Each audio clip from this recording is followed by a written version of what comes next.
Bismillahirrahmanirrahim. Alhamdulillahirabbil alamin. La ilaha illallah wahdahu la syarikalah, lahul mulku wa lahul hamdu wa huwa ala kulli syai'in qadir. Asyhadu an la ilaha illallah wa asyhadu anna Muhammadan abduhu wa rasuluh. Allahumma shalli ala Muhammad wa ala ali Muhammad kama shallaita ala Ibrahim wa ala ali Ibrahim fil alamin innaka Hamidum Majid.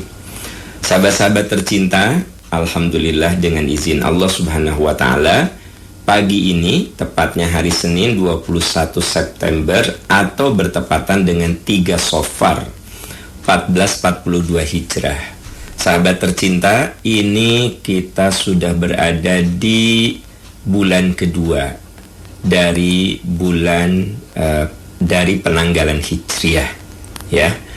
Penanggalan Hijriah dimulai dengan bulan Muharram. Nah, bulan kedua sekarang adalah Safar. Kita sekarang ada di hari ketiga di bulan Safar, 3 Safar 1442 Hijrah atau bertepatan dengan 21 September 2020. Sahabat-sahabat, ini adalah hari Senin. Kita akan isi dengan tafsir Al-Hikmah. Tafsirnya seperti ini. Sahabat-sahabat yang sudah punya bukunya tinggal bisa sama-sama telaah, ya. Tafsir Al-Hikmah. Dan hari ini kita akan membahas ayat ke-17 dan seterusnya. Pada ayat yang lalu, Allah Subhanahu wa ta'ala bercerita tentang sifat manusia. Sifat manusia itu, fa'ammal insanu idza mabtalahu rabbuhu fa'akramahu wa na'amahu fayaqulu rabbi akraman.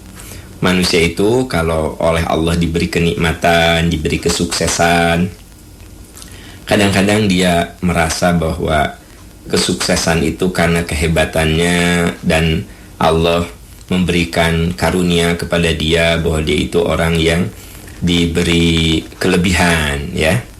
Wa amma idza mabtalahu faqadara alaihi rizqah fayaqulu rabbi ahanan. Tapi kalau dalam kehidupannya itu dia diberi penderitaan, diberi keterpurukan, dia bilang Tuhan menghinakan saya. Sahabat-sahabat tercinta, ini ayat yang sudah kita bahas hari Senin yang lalu, bahwa manusia itu di dalamnya ada dua. Ada jiwa terima kasih dan ada jiwa putus asa. Seringkali orang itu berterima kasih, ya, saat dia mendapat nikmat. Tapi ada juga yang merasa kenikmatan itu karena kehebatan dirinya. Ketika anak-anak soleh, anak-anak sukses, ada yang bilang alhamdulillah ya Allah, Engkau telah menolong saya, anak-anak saya soleh. Tapi ada juga yang kemudian menepuk dada, itu kan karena ketekunan saya dalam mendidik, itu kan karena kehebatan saya sebagai ibu, sebagai ayah. Jadi kesuksesan mendidik anak diakui sebagai kehebatan dirinya. Tapi ada juga yang mengatakan saya diberi anak-anak yang soleh itu karena Allah menolong saya. Nah, inilah mental yang harus kita punya. Ketika kita diberi kesuksesan dalam bisnis, kita katakan alhamdulillah ya Allah, Engkau telah menolong saya. Tapi ada juga yang begitu diberi kesuksesan bisnisnya, itu kan karena kehebatan saya. Saya itu pekerja keras. Nah, gitu.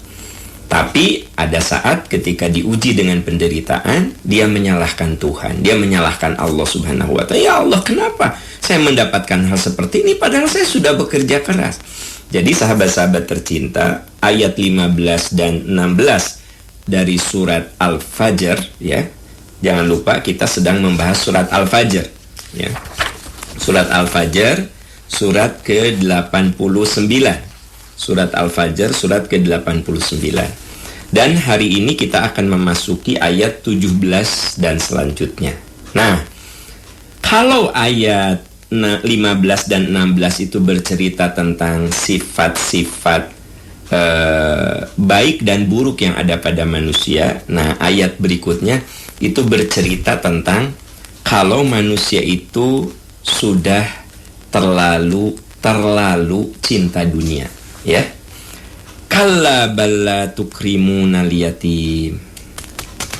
Ingatlah, atau sekali-kali tidak, atau sungguh kamu tidak memuliakan anak yatim. Bapak Ibu, sahabat-sahabat sekalian, kalau kita lihat surat-surat yang makiyah itu, surat-surat yang turun di Mekah atau surat yang turun sebelum Rasulullah Shallallahu Alaihi Wasallam hijrah ke Madinah, itu banyak bercerita tentang kepedulian sosial.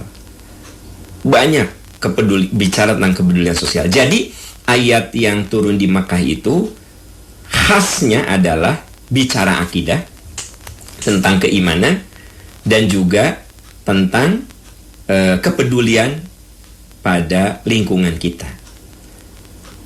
Contoh ayat yang sedang kita bahas juga, Bapak Ibu, sahabat-sahabat tercinta, masih ingat surat Al-Ma'un yang pernah kita bahas sebelum-sebelumnya? Itu juga bicara tentang bagaimana kita harus peduli terhadap lingkungan kita. Nah, di sini Allah bercerita lagi dalam surat Al-Fajr ini kalimat yang menggunakan kalla. Kalla itu kata yang digunakan untuk menunjukkan bahwa kita harus punya perhatian khusus. Kalla balla tukrimunal yatim. Sekali-kali tidak. Sungguh kamu tidak memuliakan anak yatim. Bapak Ibu, sahabat-sahabat tercinta, siapakah yatim itu? Gitu. Apakah saya disebut anak yatim? Bapak saya kan udah meninggal 20 tahun lalu. Apa saya anak yatim? Ya. Sebenarnya yatim itu definisinya seperti apa? Ya.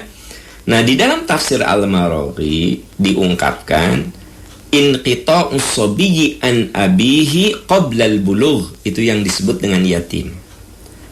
Siapa yatim itu? Inqita'us sabiyyi an abihi qabla al-bulugh. Orang yang ditinggal wafat oleh bapaknya sebelum balik. Nah, jadi kalau Anda sekarang sudah berumah tangga, anak udah 7, jangan ngaku anak yatim, ya kan gitu.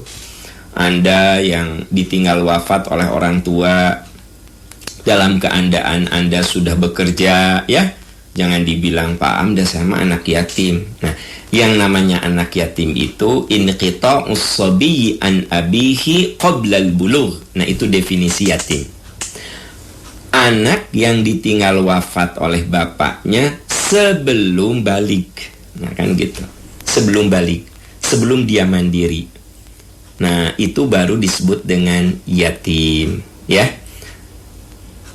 Untuk lebih jelas lagi, sahabat-sahabat bisa lihat dalam surat An-Nisa ayat 4. Coba perhatikan yang di rumah, coba Anda buka surat An-Nisa ayat 4. Wabtalul yatama. Ujilah anak-anak yatim. Hatta idza balagun nikah. Ya. Coba uji anak-anak yatim sampai dia itu menikah. Maksud uji itu apa? Perhatikan, amati, ya. Tingkat kedewasaannya. Yang dimaksud uji itu bukan ujian kayak sekolah. Ujilah maksudnya perhatikan anak-anak yatim itu hatta idza balagun nikah.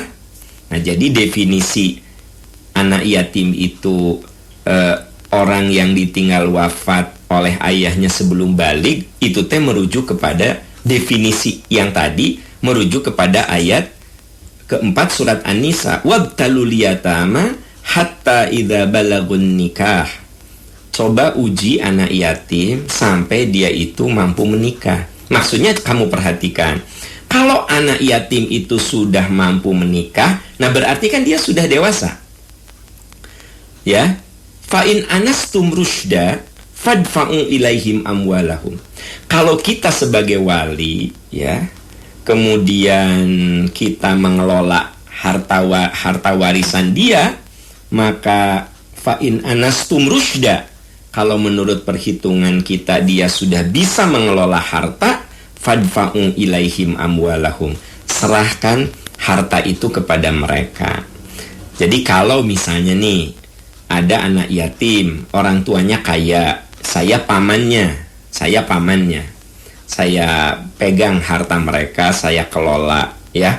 Kapan saya berikan kepada anak-anak itu? ketika menurut pertimbangan saya, fa'in anastum rusyda, kalau menurut pertimbangan saya anak-anak yatim itu sudah bisa mengelola harta sendiri, fadfa'u ilaihim amwalahum, serahkan. Kalau kita sebagai wali yang mengurus harta anak yatim.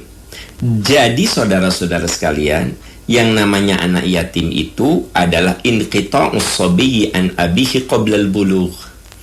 Anak yang ditinggal wafat oleh ayahnya sebelum balik. Kapan dia itu lepas dari status anak yatim?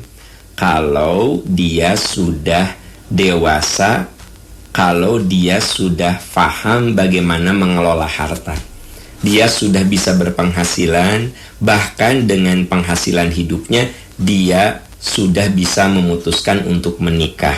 Wabtalul yatama hatta idza balagun nikah fa in anastum rusyda fadfa'u ilaihim amwalahum.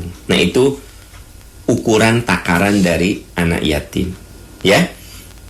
Jadi anak yatim disebut anak yatim kalau dia belum balik saat ditinggal wafat oleh ayahnya. Kemudian dia belum bisa mandiri, belum bisa mencari rezeki. Kalau dia sudah bisa mencari rezeki, bahkan dia memutuskan untuk berkeluarga, maka status anak yatimnya sudah selesai, sudah lulus jadi anak yatim. Dan kalau kita termasuk orang yang diamanahi untuk mengelola harta anak yatim, maka ketika anak yatim itu menurut perhitungan kita fa'in anastum rusyda, menurut perhitungan kita ini dia sudah bisa mengelola hartanya, fadfa'u ilaihim amwalahum, serahkan harta itu kepada mereka. Nah, Bapak Ibu sahabat-sahabat tercinta, itu pendefinisian anak yatim yang harus clear dulu, harus jelas dulu, ya kan? Harus jelas dulu. Nah, apabila kita punya kepedulian terhadap anak yatim, apa kata Nabi? Ana wa kafilul yatimi fil jannah hakadha. Aku dan yang mencintai anak yatim hakadha, begini, ya. Wa asyara bis sababah wal wusta. Nabi menunjukkan jari telunjuk dan jari tengah. Wa farraja bainahuma syai'an. Nabi membuka sedikit. Antara aku dan pengurus anak yatim itu kayak begini.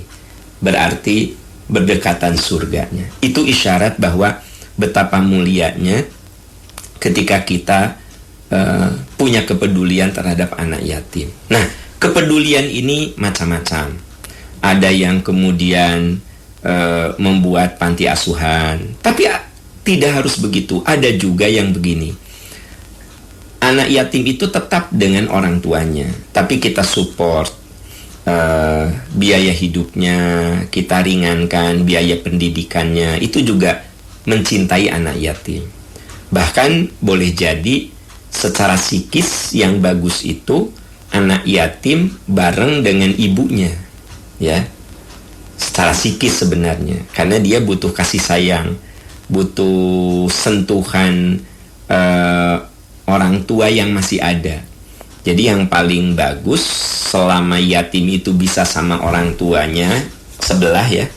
Misalnya bapaknya kan meninggal, nah udah aja dia biarkan dengan ibunya. Tapi kita berusaha meringankan beban hidupnya semampu kita. Apakah meringankan beban hidupnya dengan memberikan biaya sekolah atau perhatian? Nah, itu juga merupakan orang yang mencintai anak yatim. Jadi mencintai anak yatim tidak harus dalam bentuk kelembagaan panti asuhan. Kita punya saudara, kemudian ada anak yatimnya, kita beri perhatian khusus. Nah, itu juga kategorinya adalah kita mencintai anak yatim. Ana wa kafilul yatim. Aku dan yang mencintai anak yatim, yang memperhatikan anak yatim itu fil jannah, di dalam surga. Wa hakadha, katanya hakadha wa asyara bis sababah wal wusta wa farraja syai'an. Ya, segini nih. Nah, Bapak Ibu, sahabat-sahabat tercinta, Nah, kalau kita mau memuliakan anak yatim, jangan lupa di ayat lain Allah berfirman, yatiman dza makrobah. Coba perhatikan dulu anak-anak yatim yang masih ada dalam lingkungan kekerabatan. Jadi Islam mengajari gitu. Kalau kita mau memuliakan anak yatim, coba lihat yang ada ikatan kekerabatan. Yatiman dza makrobah. Eksplisit ayatnya. Yatim yang masih ada dalam kekerabatan. Anda mau menyantuni anak yatim, ingat, ada nggak dalam lingkaran terdekat kita saudara yang yatim? Anak bibi, anak ua, anak tante, mungkin ada keponakan kita yang yatim, ya. Nah, terus yatiman dza makrobah juga termasuk apa? Coba kalau di kantor itu jangan langsung nyari anak yatim ke NTT. Coba di kantor kita, jangan-jangan itu ya ada yang penghasilannya kecil, tapi dia itu punya tanggungan anak yatim. Coba jangan-jangan ya yang suka parkirin mobil itu di kantor kita, ternyata dia punya saudara yang yatim. Nah, jadi seringkali kantor nih yang mengelola harta yatim di kantor sok ujuk-ujuk plek ke ditu tah ke NTT, ya kan gitu. Plek ke mana? Ke apa? Ke Solo kan gitu. Lupa kalau di kantornya itu ada juga anak yatim. Memang di kantor penghasilannya gede semua. Kan ada juga yang penghasilannya kecil. Tanya, teman-teman, ada nggak yang punya saudaranya anak yatim? Coba. Nah, itu dalam lingkaran itu sebenarnya, ya kan gitu. Tapi kan kalau perusahaan kadang-kadang ingin citra kan gitu, ingin citra diekspos gitu, menyantuni 1000 anak yatim dari NTT, dari Sumatera, dari Kalimantan gitu ya, diekspos ya, diupload. Nah, padahal sebenarnya yang afdol itu coba tanya dalam lingkaran terdekat kita ada nggak anak yatim? Quran mengatakan yatiman dza makrobah, muliakan oleh kamu anak yatim yang ada dalam lingkaran terdekat kamu. Nah, lingkaran terdekat itu bisa terdekat kekerabatan, bisa terdekat secara fisik. Tadi saya contohkan, Anda mengelola mengelola yatim, harta anak yatim di kantor. Jangan dulu langsung kasih anjur, coba tanya, bisi mang parkir, mang kadia mang. Hari emang punya saudara yatim enggak mang? Gitu. Di depan kantor Anda ada tukang jualan odading, cakwe, mang. Cobi, mang gaduh punya saudara anak yatim enggak? Gitu, ya. Terus di kantor teman-teman kita yang bagian kebersihan misalnya tanya, Kang, punya saudara anak yatim hente? Nah, kantor tuh itu dulu gitu ya. Kalau kita lihat urutan-urutannya ya. Tapi Pak Am saya mah dibagi dua. Satu untuk yang Pak Am sebut, satu lagi untuk keluar, ya tidak apa-apa. Itu namanya kan manajemen distribusi. Tapi seringkali orang itu suka lupa ketika mendistribusikan titipan harta yatim itu langsung ke tempat yang entah berantah. Ya udah di lingkaran terdekat dulu atuh. Ya, gitu. Kenapa misalnya ujug-ujug ke Cianjur, wong di dekat sekitar kantor kita juga banyak anak yatim. Gitu misalnya, ya, gitu. Orang Cianjur, ya, mengelola harta anak yatim tidak perlu ujug-ujug plek ke Bandung. Coba di Cianjur juga banyak. Gitu maksud saya, ya. Semuanya semuanya berkontribusi dan semuanya ingin memuliakan anak yatim. Ini yang dijelaskan di dalam ayat yang sedang kita bahas. Kalla balla tukrimunal yatim. Sungguh kamu tidak memuliakan anak yatim. Wala tahadduna ala ta'amil miskin. Dan kamu tidak saling mengajak untuk memberi makan kepada yang miskin. Nah, Bapak Ibu, ayat ini menggunakan kata-kata kamu tidak saling mengajak. Begini maksudnya. Kalau kita termasuk orang yang berharta, ya kita keluarkan harta itu untuk yang miskin. Apakah itu zakat, infak, sedekah, keluarkan. Ya, keluarkan. Nah, yang dimaksud dengan makanan di sini tidak selamanya makanan. Bisa saja kita memfasilitasi sekolahnya, kita memfasilitasi biaya-biaya kehidupannya. Itu termasuk dengan ala ta'amil miskin, memberi makan. Jadi memberi makan itu tidak selamanya bermakna makan, kan gitu. Termasuk apa? Memberikan biaya pengobatan, memberikan biaya untuk kontrak rumah. Itu juga ta'amil miskin. Jadi Anda jangan mengartikan ta'amil miskin itu selalu makanan. Makanan itu salah satu kebutuhan pokok. Nah, kebutuhan pokok bukan hanya makan. Masalah kesehatan, masalah pendidikan, masalah tempat tinggal, gitu. Ada yang nanya ke saya, Pak Am, saya punya saudara, dia itu kategorinya miskin. Dia minta bantuan ke saya untuk kontrak rumah. Boleh enggak saya keluarkan dari zakat? Saya bilang, boleh. Tapi kan ayatnya juga memberi makan. Iya, makan itu kebutuhan pokok. Nah, kalau dia belum punya rumah, dia harus ngontrak rumah. Boleh enggak kita bantu dia dari zakat yang kita punya, uang zakat yang kita punya? Boleh tidak? Boleh. Karena di dalam surat At-Taubah juga disebutkan bahwa innamas shadaqatu lil fuqara'i wal masakin. Sesungguhnya sedekah-sedekah itu maksudnya zakat, infak, sedekah menggunakan kata jama. Innamas shadaqat. Kata jama itu, ya. Lil fuqara'i wal masakin. Bagi fakir miskin. Nah, jadi kalau Anda mengeluarkan dari zakat untuk membayarkan kontrakan yang miskin, boleh tidak? Boleh. Ya. Tapi kan ayatnya juga ta'amil miskin, makanan. Iya, itu bahasa majazi.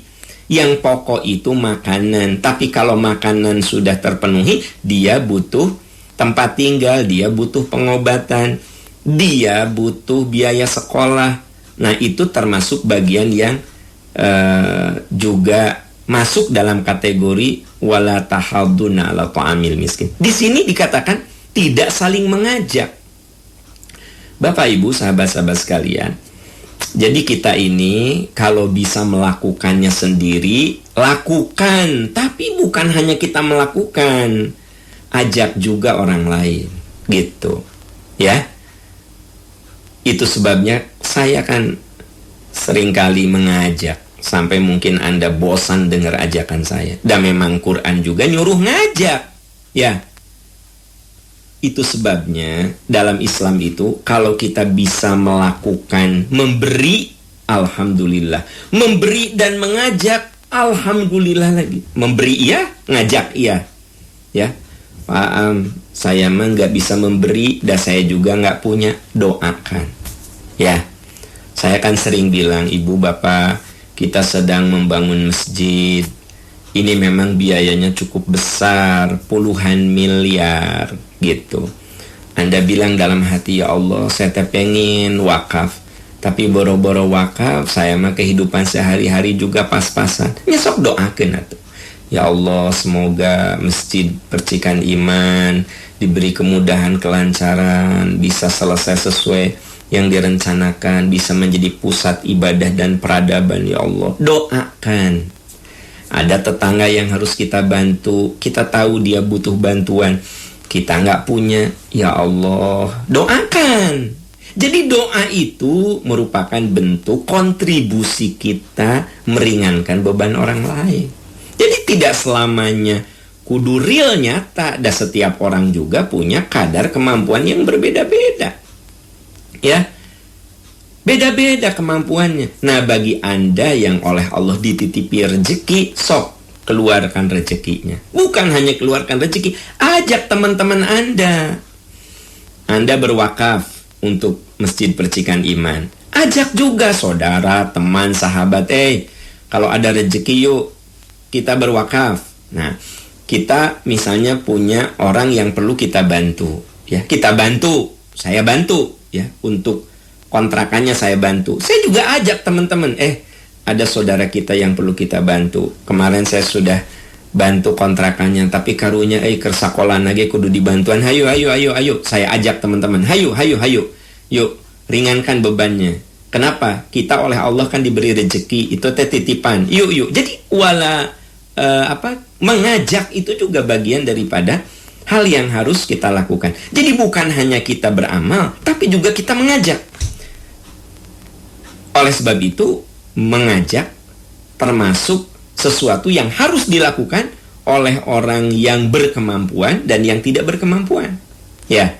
Jadi kalau Anda bisa membantu dan meringankan fakir miskin, Anda dengan rezeki Anda tidak cukup, Anda juga kudu mengajak teman-teman Anda. Begitu. Kalau Anda sudah bisa berwakaf, tidak cukup, Anda juga kudu ngajak teman-teman Anda untuk berwakaf. Kalau Anda sudah bisa berinfak, bersedekah, ajak juga teman-teman Anda, gitu loh. Jadi Islam itu mengajari kita untuk selalu bareng dalam kebaikan. Ya, untuk selalu bersama-sama dalam kebaikan. Ta'awanu 'alal birri wat taqwa. Saling tolong-menolong, saling menguatkan dalam kebaikan dan ketakwaan. Nah, ini yang disebut orang yang terlalu mencintai harta. Pertama, dia tidak menyantuni anak yatim. Yang kedua, tidak mengajak untuk memberi makan kepada miskin. Wa ta'kuluna turatha aqlal lamma. Dan kamu memakan harta warisan dengan cara yang tidak benar. Nah, Bu, Pak, tolong ini persoalan yang sensitif. Warisan, ya. Kalau ada warisan, jangan suka dipegang sama kita, ya. Karena itu ada hak orang lain. Kalau misalnya istri saya meninggal, kan ada warisan dari istri saya untuk anak-anak. Karena anak-anak masih kecil, ya saya kelola. Tapi begitu anak-anak saya sudah mampu mengelola harta, saya kudu serahkan. Karena itu harta mereka. Nah, tidak sedikit orang yang sudah suaminya meninggal 20 tahun lalu, sampai sekarang anak-anaknya udah pada berkeluarga, itu harta dicepengan ku si ibu nanti dicepengan gitu, ya. Cenah bisi abis ku kalian mah. Nah, itu nggak boleh, Bu. Ibu kudu berlapang hati menyerahkan. Jadi jangan gini, komo barudak geus keluarga keteku pamajikanna dicokot senakan gitu. Nanti diambil sama istrinya atau sama suaminya. Nggak boleh gitu, Ibu. Kalau suami Ibu meninggal, ya, dengar baik-baik nih. Kalau suami Ibu meninggal, sekarang kan harta warisan dipegang oleh Ibu. Anak-anak udah mulai pada besar, sok bagikeun. Tong dikekeuweuk wae, jangan dicecepeng wae. Dosa itu ya. Wa ta'kuluna turatha aqlal lamma. Kamu makan harta warisan, ya, dengan tidak benar. Dengan mencampur adukan yang halal yang punya kamu dan punya ahli waris gitu. Bapak Ibu, coba Anda lihat ya, di dalam Al-Quran, coba Anda lihat ayat An-Nisa ayat 12 sampai 14. Itu ayat tentang warisan. Coba lihat. Bisi Anda sekarang sedang memegang harta warisan, ya. Anda istri, ya, suami Anda meninggal. Nah, kalau suami Anda punya harta, berarti kan di situ ada warisan anak-anak, ya, benar nggak? Bapak, kalau istrinya meninggal, nah dia punya harta, berarti kan itu ada warisan anak-anak, ya. Tolong perhatikan ayat ini. Surat An-Nisa ayat 12 sampai dengan 14. Coba ambil ayat terakhir. Karena ayat 12 itu bicara tentang bagian-bagian warisan. Suami dapat berapa kalau istrinya meninggal, istri dapat berapa kalau suaminya meninggal. Kalau kita punya anak laki gimana, kalau nggak punya anak laki gimana, itu silahkan dipelajari saja ayat 12 ya. Nah, justru yang saya soroti ayat 14-nya. Wa may ya'sillaha wa rasulahu wa yata'adda hududahu yudkhilhu naron khalidan fiha. Jadi setelah Allah berfirman tentang cara pembagian waris menurut Islam, closing dari ayat warisan itu, siapa yang durhaka kepada Allah dan Rasul. Maksudnya siapa yang membagikan warisan tidak seperti yang ditentukan oleh Allah dan Rasul. Wa yata'adda hududah. Anda dengan sengaja melanggar. Ya. Yudkhilhu naron khalidan fiha. Jangan main-main. Allah masukkan ke dalam neraka. Berarti kan berat, saudara-saudara. Jadi kalau ada suatu hukum ujungnya itu ancaman, berarti hukum itu kudu dikerjakan dengan sungguh-sungguh. Jangan main-main dengan warisan. Ya, mamah mah kenwe bagi kenate sama ratanya ameh adil. Nah, itu dengan sengaja menentang Allah dan Rasul. Kan di dalam ayat di atasnya dikatakan laki-laki mendapat 2 kali bagian perempuan. Kan gitu. Sok laksanakeun, dah harta teh bukan milik kita, milik Allah. Harta itu milik Allah, bagikanlah seperti yang dikehendaki pemiliknya, yaitu Allah Subhanahu wa taala. Begitu. Nah, setelah kita bagikan dengan hukum Islam, ternyata mereka bersepakat nih, misalnya ya, anak laki dapat 2 kali bagian perempuan. Tapi si anak itu bager gitu. Si anak laki itu, dah aku mah udah punya rumah teteh, kenapa ke teteh nih bagian aku. Nah, etama merupakan bagian dari kebaikan si ahli waris kepada sesama ahli waris. Tapi kita mah tetap melaksanakan. Nah, jadi saudara-saudara sekalian, ayat ini ya, surat Al-Fajr ayat 19, wa ta'kuluna turatha aklan lamma. Kamu makan harta warisan dengan cara tidak benar, atau kamu campurkan harta warisan itu dengan hartamu. Jadi confused gitu. Nah, jadi Bapak Ibu yang sekarang ini di tangan Anda ada harta warisan untuk anak-anak, coba selesaikan, ngobrol sama anak-anak. Kalau anak-anak kita sudah pada gede, ya lain lagi kalau anak-anak kita diperkirakan belum bisa mengelola harta. Ya oke, Anda bilang, anak-anak sebenarnya ada harta warisan dari bapak kalian ya, sama mama belum dibagikan karena kalian kan masih sekolah, AA masih SMA, teteh masih SMP. Nanti kalau kalian sudah gede, ku mamah dibagikan. Ngomong gitu. Ini mah diem aja. Yang paling parah apa? Anak-anaknya udah pada dewasa, masih ditahan. Sok bagikeun, da itu teh milik Allah, bukan milik kita. Sehingga clear mana milik kita, mana milik anak-anak kita. Wa ta'kuluna turatha aklan lamma.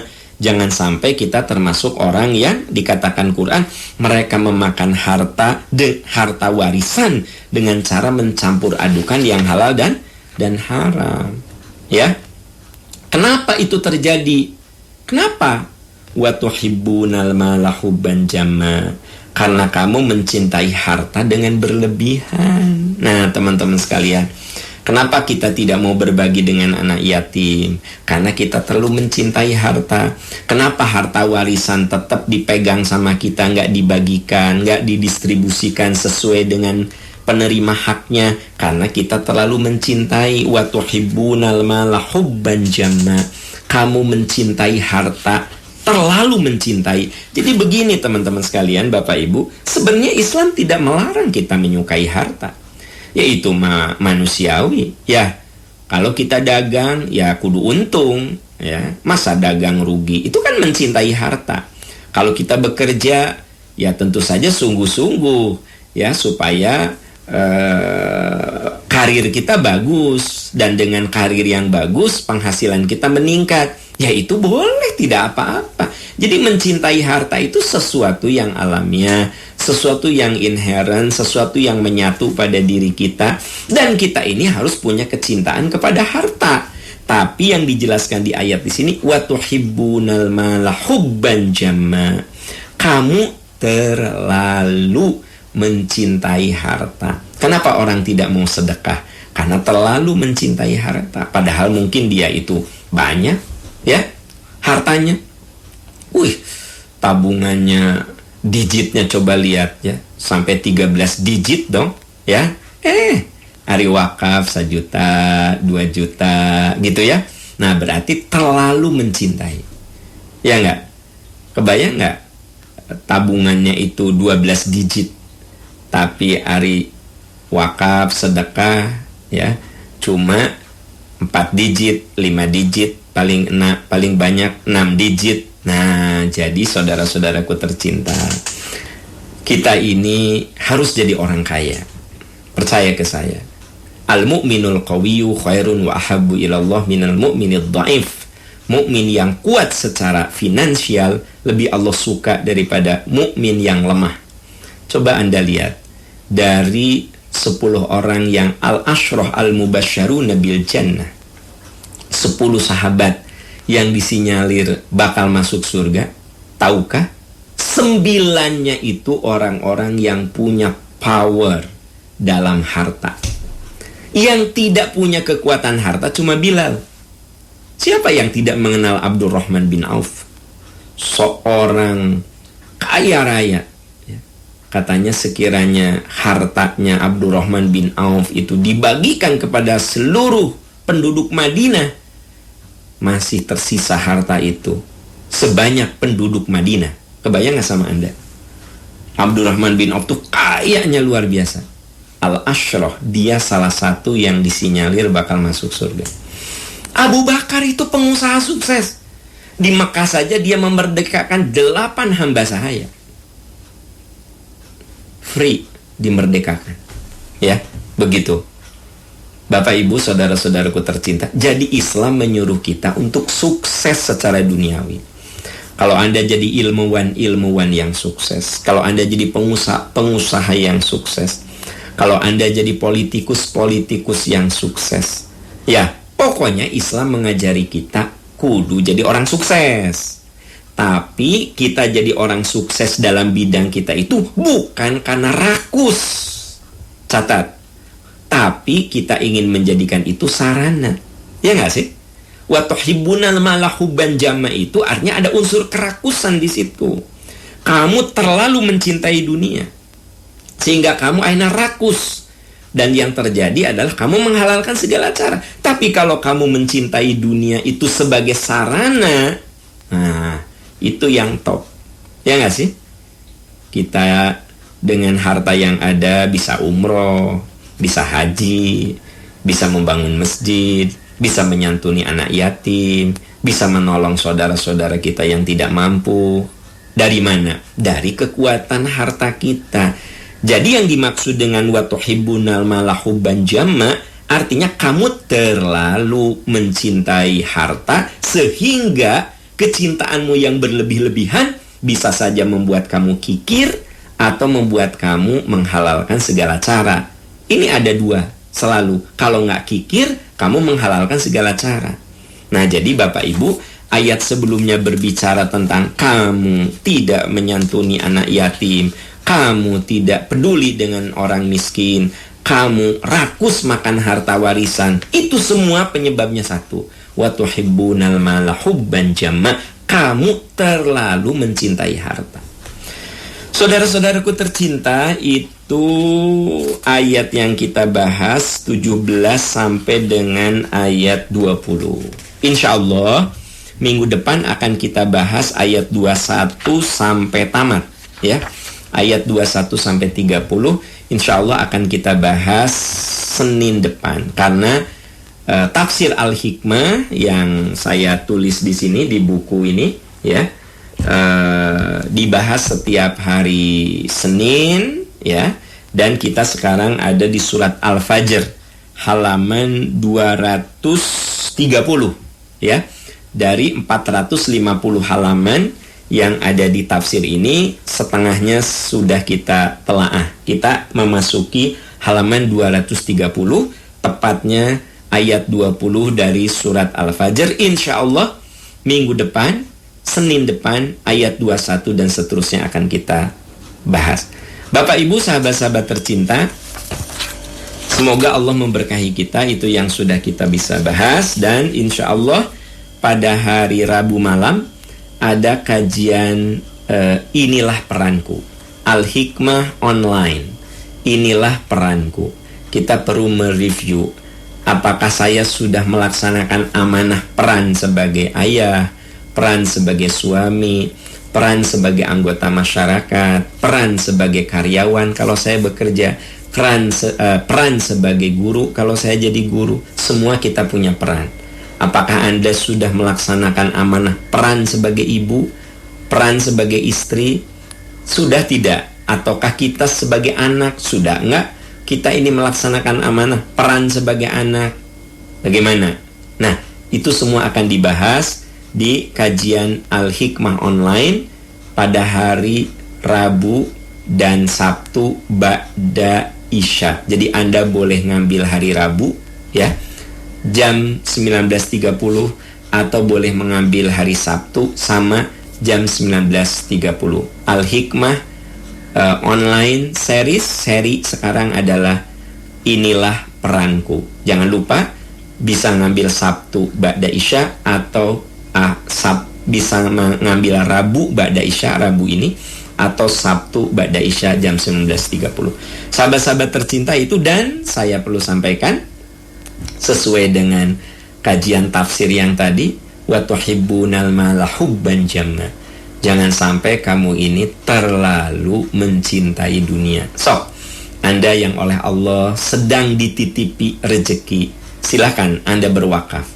Kita Percikan Iman sedang membangun masjid yang representatif ya. Insya Allah itu memuat dalamnya sekitar 2.000 orang.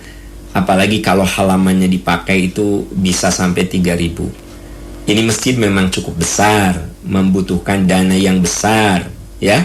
Tapi saya yakin dengan tangan-tangan kita yang banyak ini, insya Allah itu bisa terwujud dengan sesuai dengan jadwalnya. Dan sekarang pembangunan sudah mencapai kurang lebih 39 atau 40% lah ya.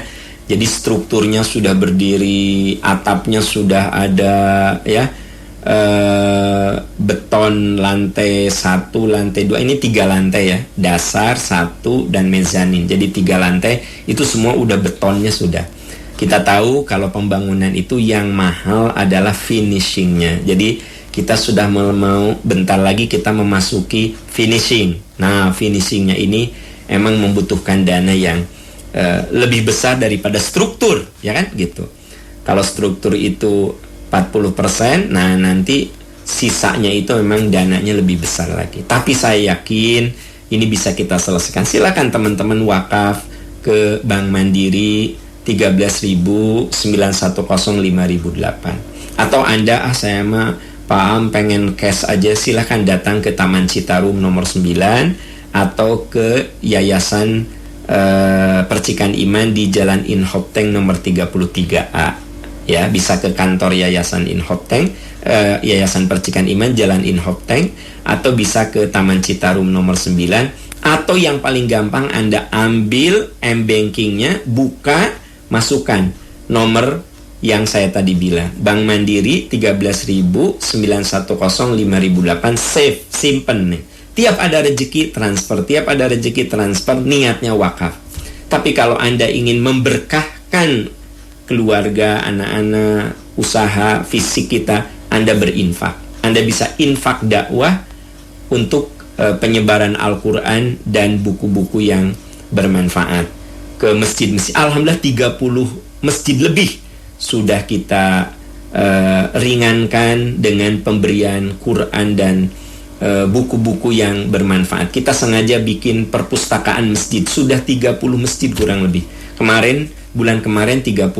Tiap minggu selalu ada ya. Mungkin sekarang udah 32, 33 kalau kita update infonya. Nah, sahabat-sahabat tercinta, nah itu Anda bisa transfer ke Bank Mandiri 13.054.54.1100. 13.054.54.1100. Kalau ini niatnya infak, niatnya sedekah. Nah, ke Bank Mandiri rekening yang tadi 13.054.54.1100. Kalau niatnya wakaf, Bank Mandiri 13.910 5.008. Sahabat-sahabat tercinta, itu yang bisa saya bahas. Insya Allah minggu depan kita bertemu lagi. Hari besok, hari Selasa, kita bertemu lagi di bedah masalah percikan iman, yang tentu saja percikan iman ini bisa diakses melalui Radio OS atau radio streaming percikaniman.org. Juga materi ini bisa teman-teman lihat lagi di YouTube saya, di channel Aam Amiruddin Official Channel. Ya, kalau dirasa materi ini bermanfaat, Anda bisa share pada teman-teman, saudara-saudara kita. Semoga ini bisa menjadi kemanfaatan yang lebih luas lagi. Saya Aam Amiruddin undur dulu. Subhanaka Allahumma wa bihamdika asyhadu an la ilaha illa anta astaghfiruka wa atubu ilaik. Rabbana atina fid dunya hasanah wa fil akhirati hasanah wa qina adzabannar. Walhamdulillahirabbil alamin. Wassalamualaikum warahmatullahi wabarakatuh.